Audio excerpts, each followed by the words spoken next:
Hey guys, and welcome back to another lesson.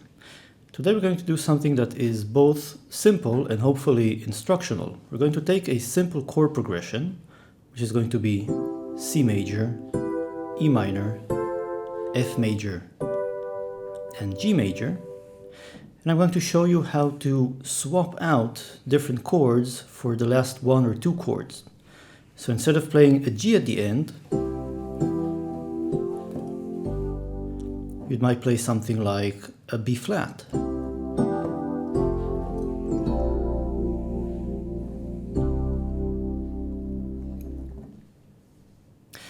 I'll show you some different options that you can choose from. Of course, it's not going to be comprehensive, but hopefully it will give you some ideas.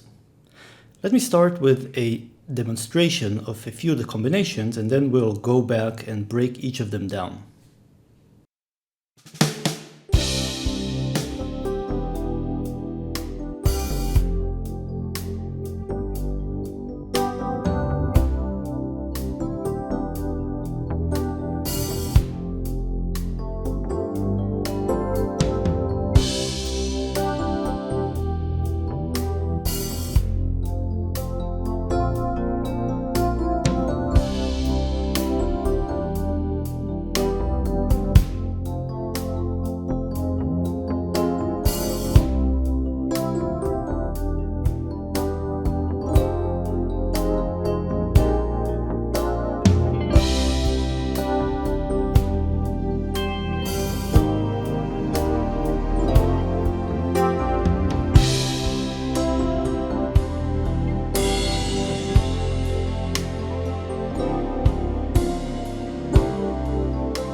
I've shown you 8 different alternative endings to this simple 4-chord progression in the previous demonstration. And in each of them, I've changed mostly the last chord, sometimes the last 2 chords, and for the last part, or the last 2 combinations, the last 3 chords. And I'll just walk you through each of them and show you the voicings more slowly and add some comments along the way. So the original progression was a C major to an E minor. This would be more of an E minor 7 to a D major, and this would to an F major, which would be more of an F major add 2 to a G major. Now, even for this initial form, I'd like you to pay attention to the fact that I'm keeping G, the highest note, as a constant. So, whatever I'm playing G as the topmost note, and this adds a sort of cohesive sound to the progression, instead of if I were just playing the chords and jumping around. So that's already one thing that you should maybe take away with you from this video, but not the main topic. The first variation I show you swaps out the last chord, the G, for an F over G. So really what I'm playing is an F major chord in the right hand and a bass of G in the left hand, which leads very nicely to the root, to the C major chord.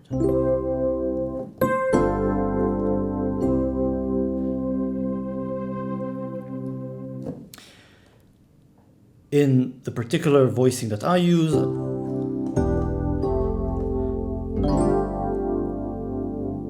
I use an inversion of the F major chord in the right hand, and again I add this top G to maintain this cohesiveness of the chord progression. In the left hand, I'm not just playing a double G bass, but also adding this D here, which would be the 5th degree of the G major scale, or the 3rd note of the G major chord. Right, so a G major chord is G, B, and D, and I'm simply adding this D over here. This creates a nice tension, and tension is really the key word that you want before you resolve to the root form, which resolves the tension. The next variation, the second one, swaps out the last chord, the G, for a B flat.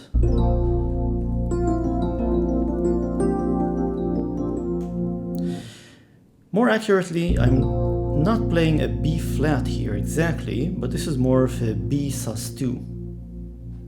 So I'm having a B flat double bass in my left hand, and in the right hand I'm playing F, B flat, C, and F. Now to this I can add or arpeggiate notes from the B flat Lydian scale. Basically, these are all of the white keys in this case, and B flat as well.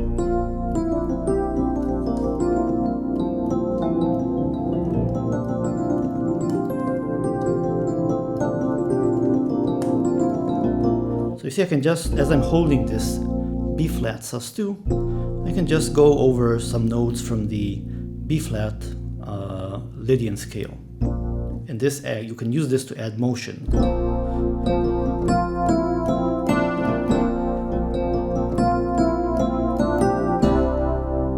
And finally resolve to the root, to the C major chord.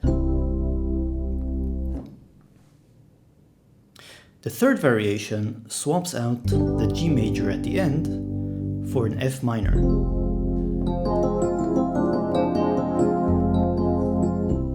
So an F minor, in this case, which would be, in terms of theory, the fourth minor degree of the C major scale.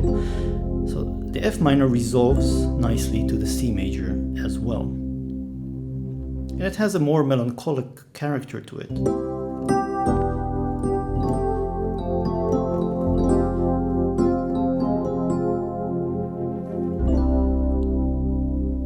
As before, in some of the variations of this F minor chord, I'm keeping the G top note as a constant, again to increase or maintain the cohesiveness of the motion.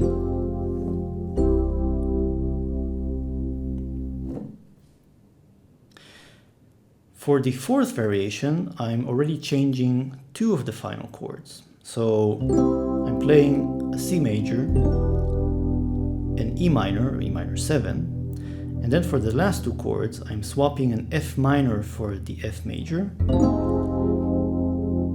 and a B flat for the G major. This has a nice kind of sense of progression to it.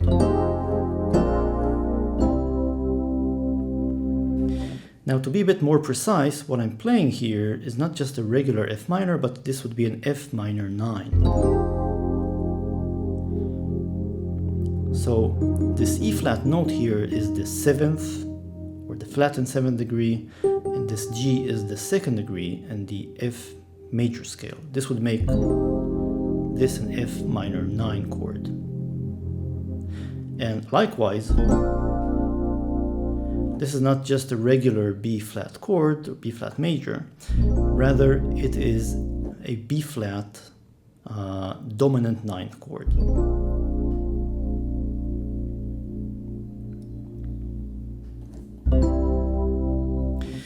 So these particular voicings sound pleasing to my ear, but you could simply try some variations. Now you could just use, for example, the root voicing.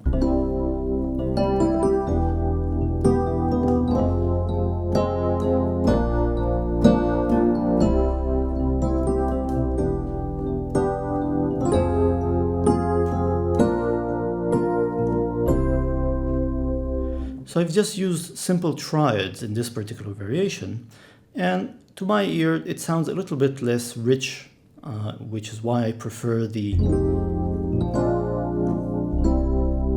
slightly more complex versions with the higher tensions. For the fifth variation, again I'm swapping out the F for two chords actually, which would be an A flat major to an E flat major, or more correctly an A flat major 7th, or A flat major 9 to an E flat major 7, and then I'm swapping out the G major for an F major 9.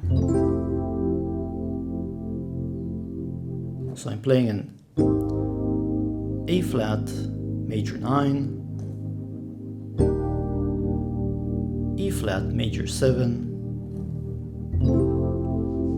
and F major 9. Now this particular progression doesn't resolve as strongly to the C major, because this F major 9 kind of wants to progress to a G major and then resolve to a C major. But it still has enough of sort of harmonic interest to it, kind of like a suspenseful feel before it goes back to the root chord, the C major. So it works, you know, it's something that you can think about. You don't always, I mean, there are different ways, and not just using the 5th degree of a scale, or a G major in this case, before going back to a C major chord. The 6th variation swaps out the last chord, which is a G major, for a really what would be called a tritone substitution, which would really be a D flat dominant 7th chord. And it's a particular variation which I play, which sounds like this. It has a kind of a nice jazzy sound to it, very suspenseful, and resolves nicely to the C major chord. The idea being here that you can take a major chord like this G major and substitute it for a major chord which is a tritone away. A tritone is 6 semitones, so you can take this G and count 1, 2, 3, 4, 5, 6, which will bring you to a D flat, and this would be a D flat major. And it works because this D flat major resolves chromatically down to the C major chord. And the particular voicing I'm using is, in my opinion, even more pleasing. It has more tension to it. So I would notate it as a D flat dominant 7th in the left hand and an E flat in the right hand. This is also what you might call a polychord, meaning playing one chord in one hand and another chord in another hand.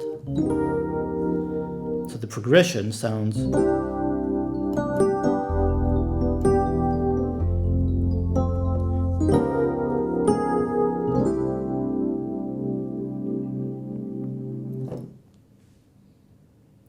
For the 7th variation, I'm using something of a chromatic motion, again, to induce a pleasing sound. So I'm starting out with a C major chord, and now I'm playing, this is really an A dominant 7th chord with different tensions. So I have an A and a G in the left hand, so this would be the root in the 7th, and then in the right hand I have this combination of notes. So you can think of this as an A13 with a sharp 11 if you'd want, but really I think, in my opinion, it's enough in order to understand what's going on to think of it as an A flat dominant 7th chord. And now I'm moving down chromatically. And for the last chord, I could have played a regular G dominant 7th. I chose to play an F over a bass of G, just like I did in the first variation. So I kind of mixed and matched. I took this chromatic idea and I added the ending from the first variation.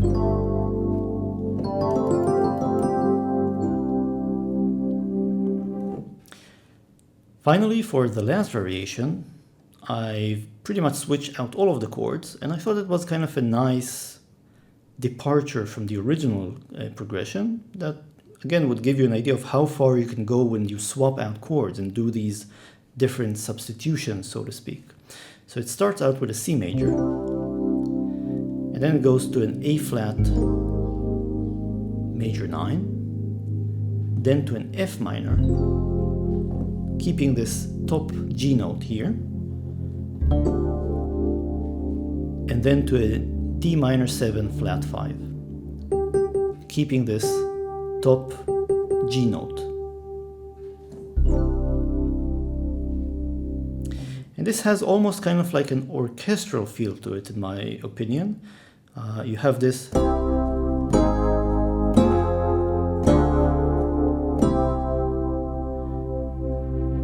very majestic full sound that you might expect from, these chords are not really pop chords, but they're still kind of interesting, and you might expect them from maybe more of an orchestral piece.